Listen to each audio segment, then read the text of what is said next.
Salve pessoal, Daniel da Doutor Info House aqui. Eu tô com a pesquisa de hardware, né, de componentes que a Steam faz. Vocês sabem que a Steam é essa loja de jogos muito utilizada aí por quase todo mundo no mundo inteiro, e tem algumas coisas bacanas aí que a gente pode estar aprendendo, entendendo um pouco mais. Vem comigo, a gente vai dar uma olhadinha, né, nas informações e ver o que nós podemos aprender com ela. Vamos começar aqui embaixo então. Eu vou tentar aumentar um pouquinho, tá? Para ficar mais fácil de ver. E o que acontece? A primeira coisa que eu quero olhar é o SO, ou seja, o sistema operativo. Então o que eles fazem? Quem topou participar, a participação ela é voluntária, né? Então se você não quer, tu não participa. Mas das pessoas que toparam a participação, vamos dar uma olhadinha entre o Windows 10 e o Windows 11. Então uma grande dúvida que a galera tem é, eu vou para o Windows 10, quer dizer, eu fico no Windows 10 ou vou para o 11, né? Então, dá para ver que está meio a meio. Tá? A quantidade de pessoas utilizando o Windows 11 aumentou significativamente. Provavelmente uma galera saindo do 10, né? E eu diria assim para você, o Windows 11 já foi pior. Tá? Hoje em dia, algumas instalações que eu faço do Windows 11, elas têm certas dificuldades para rodar bem, dificuldades com driver, ainda não está 100% o sistema. Então, o que eu falo pro pessoal? Se o teu sistema suporta o Windows 10 e tá tudo bem, fica, mano. Porque se tu mudar, tu pode ter problema, tá? Então, a gente consegue ver que após, acho que uns 2, 3 aninhos ou mais que o Windows 11 foi lançado, o Windows 10 ainda domina, mas parece que está crescendo o 11, tá? Esse é o primeiro ponto. O segundo ponto, pessoal, que eu queria destacar é que entre os usuários de Mac e Linux, tem mais Linux. Olha que legal. Lembrando que Mac é meio caro, meio salgado. E Linux é de graça. Inclusive, eu estou usando Linux. Para quem não sabe, ó, esse aqui é meu ambiente Linux. Então, eu uso Linux no meu dia a dia, tá? Eu uso Linux Mint. E isso é o próximo que eu queria falar, ó. Da molecada que usa as distros aí de Linux, em primeiro lugar está Arch Linux. Eu não sabia que ele estava tão bem assim. Eu nunca testei o Arch Linux, não posso falar dele. Mas se está em primeiro, deve ser bom, sabe? Temos o Ubuntu e o Linux Mint. Eu uso Mint, tá? Então, se eu for mostrar para vocês aqui, ó, se eu acertar o teclado, ó, vocês podem ver que eu estou usando o Mint 21.2. Quando eu fui instalar o Mint, acho que a gente já está na 24, se não estou enganado, mas eu preferi manter a 21 porque ela tem uma compatibilidade maior com os componentes, né? Com drivers e tal. Então, inclusive é mais ou menos o que está aqui. O que acontece? O Ubuntu e o Linux Mint, vou falar um pouquinho desses dois, mas é coisa de um minuto. Tá? O Mint é derivado do Ubuntu, então o Mint seria um Ubuntu, entre aspas, melhorado. Eu já testei o Ubuntu, ele é muito legal, mas eu acho que o Mint encaixou melhor com a minha pessoa. Tem uma coisa que o Mint é melhor, guarda isso com carinho. Se você for querer mudar para o Linux, cara, o Linux Mint tem esse negócio chamado Driver Manager. E qual que é a enorme vantagem desse cara? O Ubuntu não tem, existem formas de você trabalhar com driver que não são tão intuitivas, mas no Linux Mint, ó, o que vai acontecer? Quando você tem uma placa de vídeo off-board, principalmente, ou seja, uma discreta, ou seja, um notebook com uma placa de vídeo batatuda, você vai querer instalar os drivers dela. E isso no Linux não é uma coisa tão fácil. O Linux Mint, ele tem um sistema que já busca os drivers da tua placa e faz uma lista de drivers, como você está vendo aqui, né? E eu posso simplesmente escolher qual eu quero.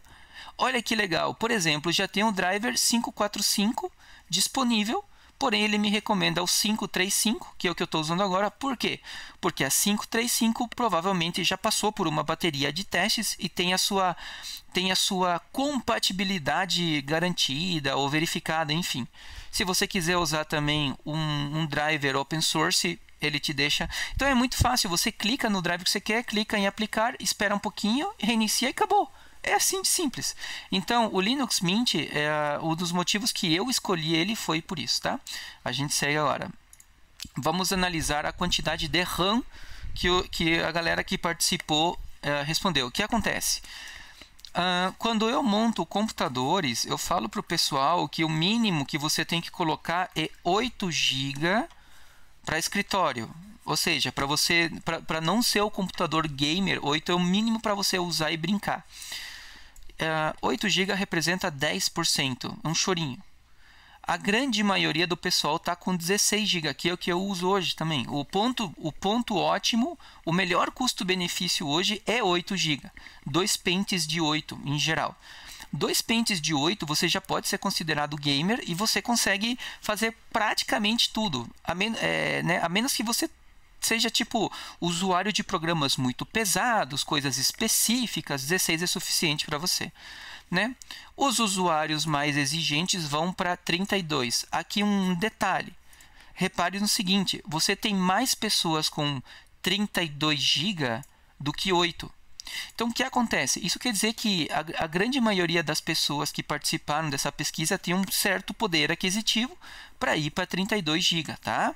Então, provavelmente, se tivesse uma distribuição do mundo das pessoas que têm 8 GB nos seus computadores, você poderia ver provavelmente que a galera dos 8 GB são os países mais pobres aí que às vezes não consegue comprar e tal. Entendeu? Então, provavelmente uma boa parcela desses quase 12% de pessoas que estão com 8 GB pode ser aqui na América do Sul, tá bom? Onde é tudo caro, digamos assim. Mas é muito legal ver que o pessoal varia entre 16 GB e 32. Entre 16 e 32 aí, o ponto que o pessoal tem mais trabalhado. Fica essa observação, tá? Próximo ponto que eu quero olhar com vocês é placa de vídeo. A grande pergunta que o pessoal faz em todos os fóruns. Pessoal, vale a pena ir numa placa de vídeo RX da AMD ou vou para uma NVIDIA? Negócio é o seguinte, pessoal. Negócio é o seguinte. Olha a grande maioria dos usuários aqui, cara. Ó, 1, 2, 3, 4, 5. Aí você fala, não, mas aqui tem um AMD Radeon. Esse aqui é placa integrada, tá? Esse Intel integrado. Esse Intel integrado também. Qual é o primeiro RX que aparece? RX 580, cara. Que é o que aqui no Brasil é comprado muito, porque está na faixa dos R$ 500, né? Então, a primeira placa RX que aparece é a 580, que a gente já conhece ela aqui no Brasil, né? E a segunda é a 6600, 6700. Mas olha o tanto de NVIDIA que vem antes. Aí eu pergunto para você, NVIDIA é melhor? Né? Mas por que o pessoal tem tanto? Só porque só porque a grande maioria do pessoal tem mais poder aquisitivo, vai tudo para NVIDIA? O negócio é o seguinte, pessoal, eu vou explicar, eu tenho uma teoria, né? Eu tenho uma ideia de por que é assim. E a minha ideia é a seguinte: eu acho que as placas RX, elas têm alta incidência de problema. Ah, se eu comprar uma, vou ter problema? Não necessariamente, mas existe essa possibilidade e não é pequena, tá? Normalmente, quando você compra uma placa de vídeo da NVIDIA, você não costuma ter problema. Vou repetir. Ah, eu comprei uma placa da NVIDIA. Vou ficar tranquilo? Olha, existe uma pequena chance de te incomodar, mas é muito pequena. Para vocês terem ideias, as minhas 3 últimas placas que eu comprei da NVIDIA, eu comprei usadas. Nenhuma deu problema. Nem em termos de manutenção, nem em termos de temperatura, nada. Paguei um pouco mais caro, comprei usada, fazia lives e companhia, mano, mas rodava liso, rodava tranquilo, nunca tive problema, tá? Então, assim, eu acho que um dos motivos pelo qual a NVIDIA domina o mercado é pela compatibilidade e a maneira como ela entrega. Você paga, sim, um pouco mais caro, mas às vezes isso pode ser o preço da tua tranquilidade. Eu não estou desencorajando vocês comprarem as RX que vem aqui embaixo, apenas dizendo que existe uma grande chance, até um pouco ruim falar grande chance, mas uma alta probabilidade de dar problema em comparação à concorrência. Tá? As RX infelizmente tem isso. Muita gente tem RX que não incomoda em nada, tá? Então, como eu falei, é meio uma loteria, tá? Então, se alguém me perguntasse, agora terminando esse ponto aqui, se alguém me perguntasse o que eu recomendo, NVIDIA, mano, e aqui está a prova. Eu torço, para finalizar o assunto, tá? Eu torço de coração que a AMD possa criar uma placa de vídeo que a gente não tenha esse sentimento de que pode vir a dar algum problema. Realmente eu torço porque eu gosto muito da AMD. E aqui apenas um destaque rápido, tá, pessoal? O que seria uma memória ideal para a placa de vídeo? Por exemplo, a gente sabe que a 3060 ela está dominando aí o mercado. Inclusive, nos meus vídeos anteriores, eu recomendo a compra da 3060 aqui no Brasil. Se não me falha a memória, é a 1650, 3050 e 3060. Essas são as três placas que eu recomendei no vídeo do PC de R$ 1.500 a R$ 3.000. Se você busca aí, ou se você quiser, eu vou deixar esse vídeo aí nos comentários, ou na descrição do vídeo. Vou deixar ali fácil para tu poder clicar se tu tiver curiosidade. Voltando aqui, o que acontece? A 3060 tem a versão de 8 e a versão de 12, tá? A versão de 8 aparentemente é a que está dominando mais o mercado, tá? Então, se você quiser comprar uma placa gamer, o que mais domina é entre 8 e 12. A 3060 já entrega isso. Então, obviamente, dependendo do que você está procurando aí, você tem que ficar de olho. Mas tá entre os dois, ou seja, comprar uma 3060 com 8 ou 12 GB, você tá, mano, você tá entre os 20% do mundo, cara. Do mundo que usa 20%. É quase uma segregação. A grande maioria fica com 8, 35%. Então, entendam que não é todo mundo que tem acesso a isso, tá ok? Deixa eu ver o que mais que presta aqui. Eu acho que nós vamos finalizar esse vídeo falando um pouco dos... Eu vou puxar aqui os DX da vida, tá? Aqui, ó, aqui. E a gente vai olhar um pouco dos processadores, tá? Então, o que acontece? Aqui a gente já conversou sobre... Aqui, ó, DX11 e 12, né? Então, deixa eu ver. Aqui ele colocou... Ele não colocou o DX, Windows Version, placas de vídeo. Ele colocou quais placas de vídeo por versão do DirectX, né?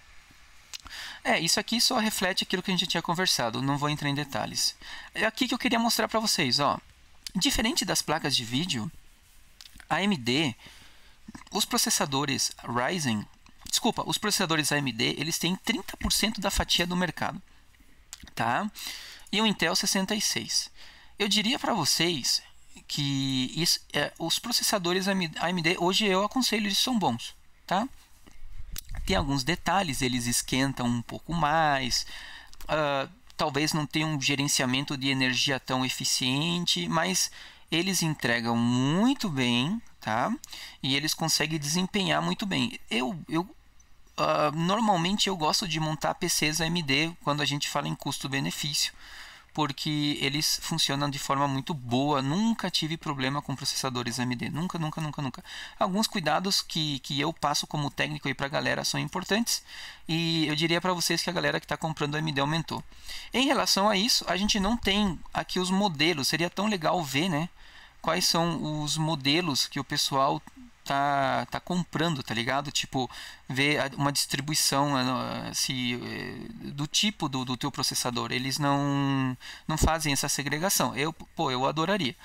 Mas eu diria para vocês que quem busca custo-benefício pode ir tranquilamente para um processador AMD. 30% da fatia do mercado é muita coisa, não é pouco, tá? E tem um alto nível de confiança aí. Tá bom? Pessoal, assim a gente finaliza a análise da pesquisa de Harvard da Steam de abril de 2024. Eu acho que talvez faça sentido fazer uma dessa mais para o final do ano, lá por dezembro aí, tá? E espero que vocês tenham gostado. Eu não entrei na questão dos Macs da vida nem essas outras informações, porque eu acho que não são relevantes para a nossa análise e para o nosso aprendizado. Se você curtiu, dá um apoio para nós. Qualquer dúvida deixa nos comentários e até o próximo vídeo. Valeu, pessoal!